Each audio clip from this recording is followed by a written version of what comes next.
क्या ममता बनर्जी बीजेपी की नींव हिलाने वाली है? क्योंकि एसआईआर का जैसे ही मुद्दा आया, ममता बनर्जी के काफी सारे बयान सुर्खियों में आने लगे, जिसमें से एक बयान ये भी था। ममता बनर्जी कहती हैं कि मैं बंगाल के अंदर एक भी डिटेंशन कैंप नहीं बनने दूंगी अपनी आखिरी सांस तक। यहां तक कि ममता बनर्जी ने यह भी कह दिया कि अमित शाह, हमारे देश के गृह मंत्री, ये सारी चीजें यानी एसआईआर की जो जांच हो रही है, इसे अपने राजनीतिक फायदे के लिए कर रहे हैं, बंगाल की जो राज्य सरकार है उसको कमजोर करने के लिए कर रहे हैं और बंगाल में राष्ट्रपति शासन लगाने के लिए कर रहे हैं। वहीं दूसरी तरफ ममता बनर्जी को वोट चोरी की भी बहुत ज्यादा चिंता है।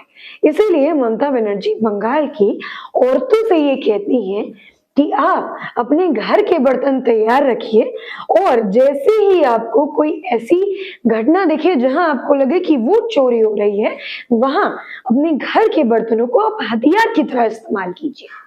तो एक तरफ तो भैया आपको वोट चोरी की चिंता है, एक तरफ एसआईआर जब वोट चोरी को बचाने के लिए काम कर रहा है तो आप उनको लेकर ऐसी बातें कर रही है।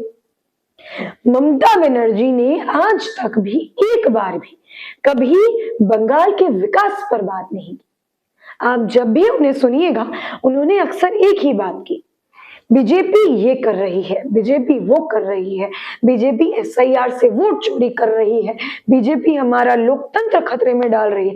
अरे भैया, बीजेपी बीजेपी बीजेपी, आप अपना विकास तो बताइए। आप ये तो बताइए कि बंगाल की जनता आखिर ममता बनर्जी को क्यों चुने। आपने कहावत सुनी होगी कि खिसियाई बिल्ली खंबा नोचे। ये कहावत इस जो मैंने आपको वाक्य बताया उस पर बिल्कुल सटीक बैठता है। क्या चुनाव तक एक भी डिटेंशन कैंप बंगाल में लग जाएगा? क्या ममता बनर्जी बीजेपी की नींव हिलाकर रख देगी या केंद्र सरकार एसआईआर जांच पूरी कर लेगी? आपको क्या लगता है? कमेंट में अवश्य बताइए। बहुत बहुत धन्यवाद।